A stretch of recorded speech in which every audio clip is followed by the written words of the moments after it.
42 days now with the Honor Magic 5 Pro. Yes, I got hold of this in Barcelona at MWC 23. It's a review unit from Honor, of course.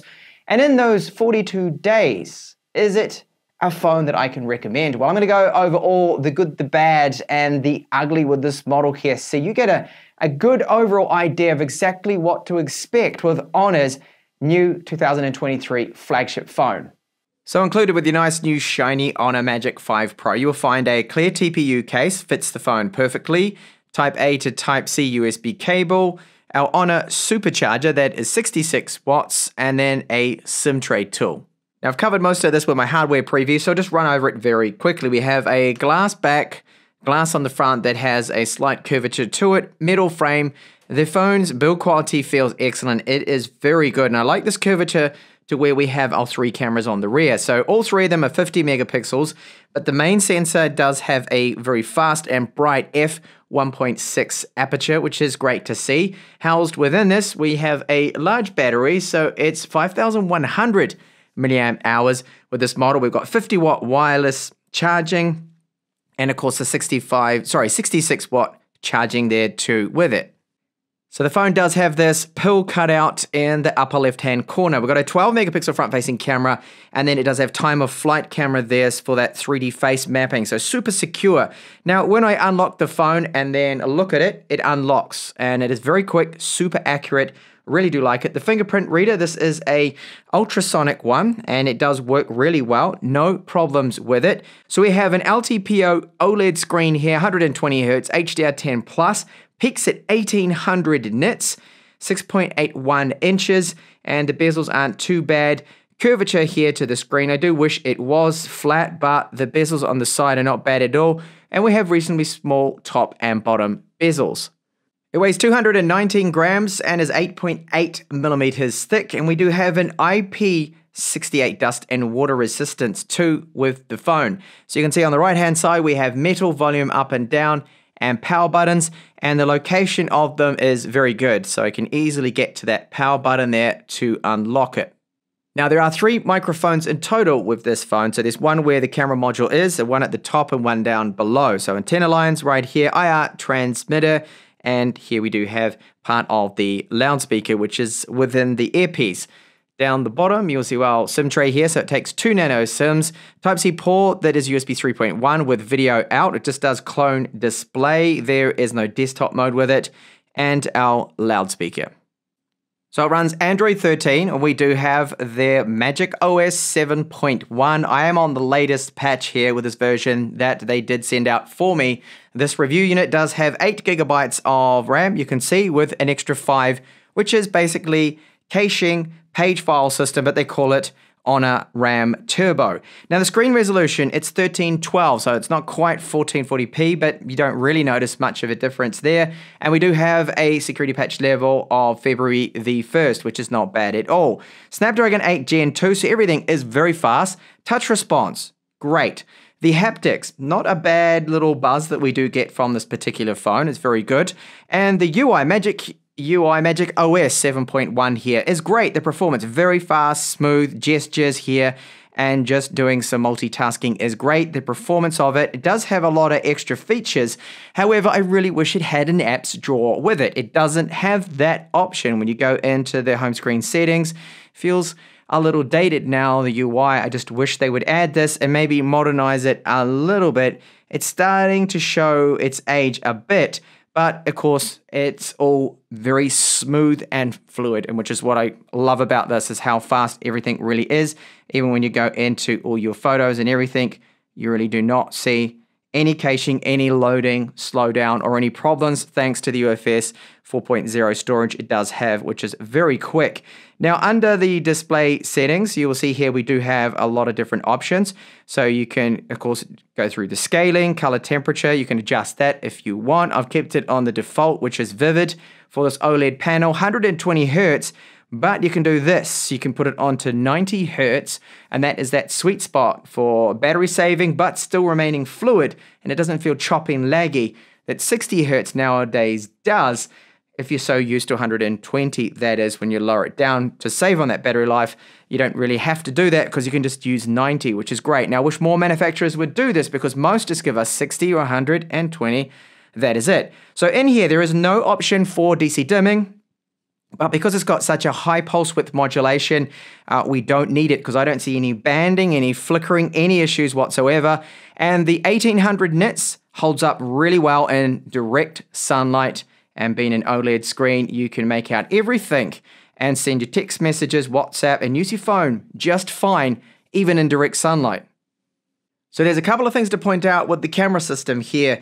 Now, one of them is this. That's their motion sensing capture, AI capture, and it's super quick. Now, that's an amazing fast shutter rate. Like this is how I managed to get this shot right now of me jumping mid-air, is because it detects this, takes the photo before you can even do it yourself. So it's pretty handy, and the focus is so fast and that shutter rate amazing, blazing quick. However, I did run into a few problems with sometimes with animals getting a focus lock, and I had to disable this, the smart focus, which is like basically tracking automatically. Turning that off, I could get a better focus. Then sometimes it would actually be off that lock. Now, firmware updates will hopefully be able to improve that. And the front-facing camera, good news with that one is it does support 4K video, but we don't get 8K with the Magic5 Pro. When you get the phone, you will find a few bloatware applications, TikTok, Booking.com, but it's quite minimal compared to other brands that can put 10, 15, or so apps on there that you probably have to go through and remove. So my unit here has 256 gigabytes of storage. It is, of course, UFS 4.0, the fastest that we now get with phones. And you'll see that those speeds, they are as good as some people's PCIe 3.0 SSDs in their laptops. So that is quite impressive. And just like this, now I did put it into the high performance mode for this, the Anutut score. So you can see we are getting well over 1 million points now. Snapdragon 8 Gen 2 for these short bursts like this benchmark, very good. That is impressive performance. It went up 8 degrees the temperature and I lost 4% battery life there, pretty standard. Now there is a Widevine level 1 cert, so Netflix is already pre-installed, and yes, it is in full HD. Amazon Prime Video, also full HD. Camera 2 API support with all of the cameras. That is great if you want to use open camera or, for example, Gcam. It does pass the Satefynet check right here. So for banking applications, we do have NFC on board.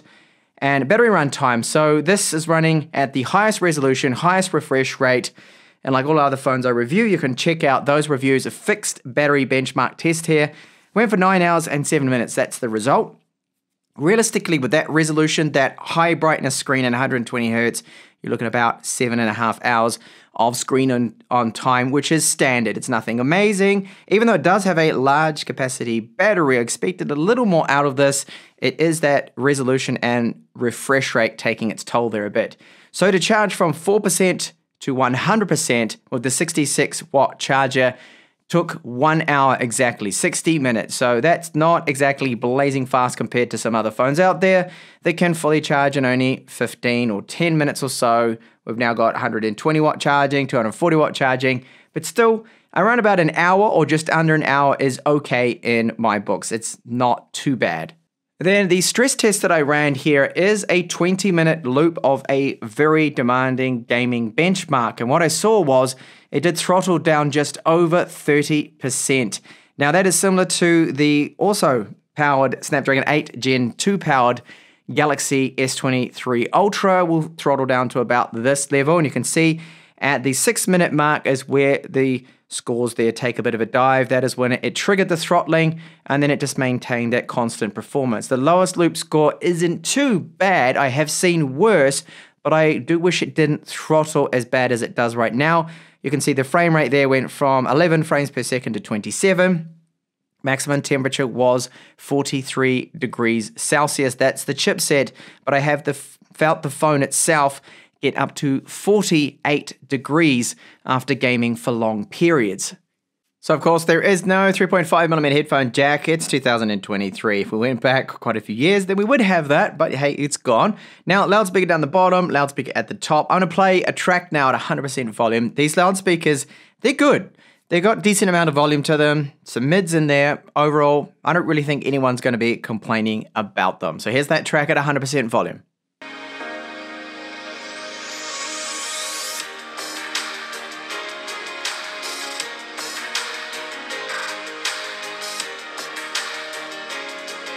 Over to the cameras now with the Magic5 Pro. So this is our front-facing camera. We can shoot in this ultra-wide, which is 0.7 times, and you fit quite a bit more in the shot. Now, because of the electronic image stabilization, the crop is a little closer, but I got the option to go to 0.8, which is, this is what it is right now, and then 1 times, that's even closer, cropped in right up close to me. So 4K 30, 4K 60 with the front-facing camera.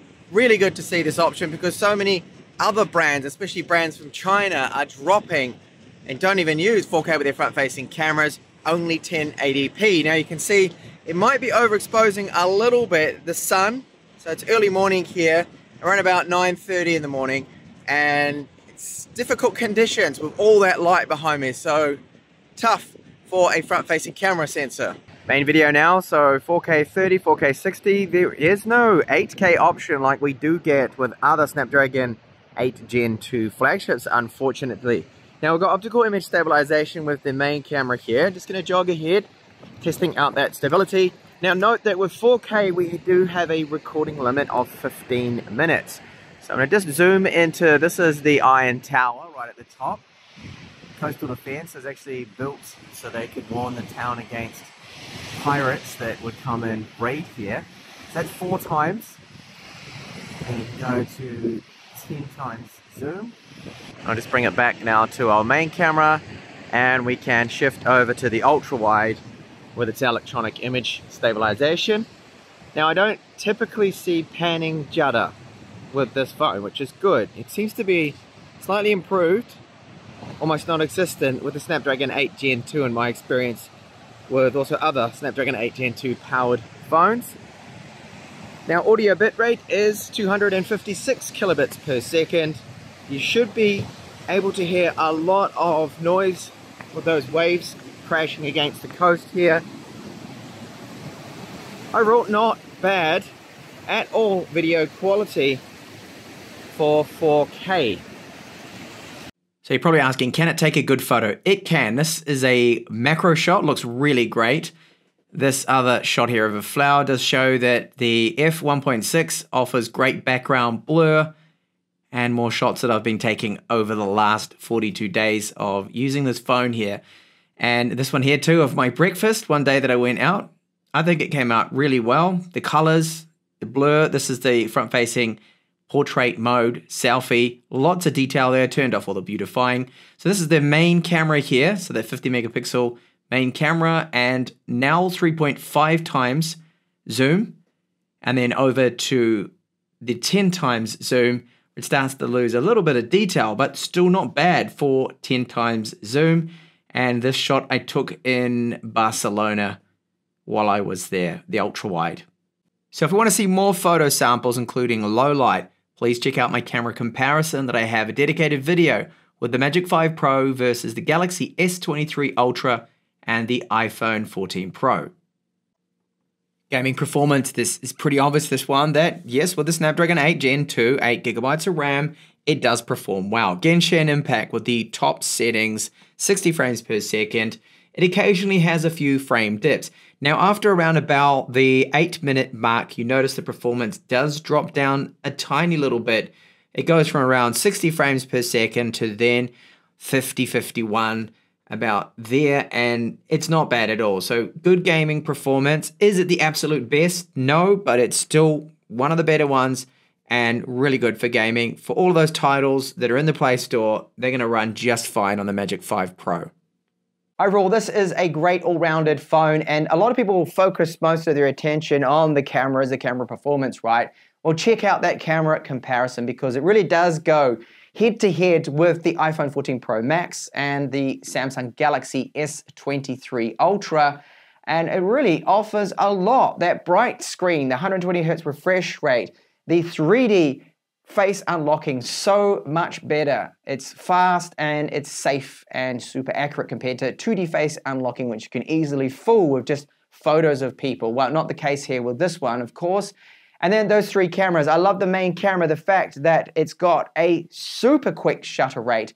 It can get that focus spot on using that motion sensing capturing there. So you can get those images of people jumping, animals moving really fast, things like that, that I don't think any other phone currently can match the kind of photography in that sort of style there of your fast pace, like sports and things, or jumping. It is really good. Now, I did experience that tiny little bit of a problem with trying to get a focus on my cat. I had to disable that smart focus feature, just turn that off, and then it was all right without the tracking of the focus. So hopefully firmware update will be able to address that. The UI has been very fast, fluid, no complaints from me, apart from the fact that it feels a bit dated without an apps drawer. I would really like to see an apps drawer on this because I'm so used to that now, having an apps drawer, and I think a lot of other people too would personally like that. So I hope with MagicOS 7.5 or 8, whenever they bring out the update for it, that they do add an apps drawer option. Would be really good to see. Battery life, pretty standard. It's not bad at all. For 5,100 milliamp hours, we get around about 7.5 hours. That is, by the way, with the smart resolution feature off, forcing the top resolution and forcing 120 Hertz. It's a super bright screen as well, 1800 nits. So you can see this OLED screen in direct sunlight, as I showed you before, without any problems. Really good. It's a phone that is very well-rounded. Now, the pricing of it, I don't know exactly. I'm just kind of going to guess here, really. Well, I think it's about 1,100 to 1,200 or so euros, as they announced at MWC, but that could have changed by now. If I've got an update to that, I'll let you know in the comments of this video. I'll pin the comment there in the description too, of course. And the release date, again, I don't know the exact release date for Europe, so if I have that information from Honor, I will most certainly put that down in the description, pin a comment too as well. So there we go, that's the full story. This is a solid, very well-rounded phone from Honor, their Magic 5 Pro.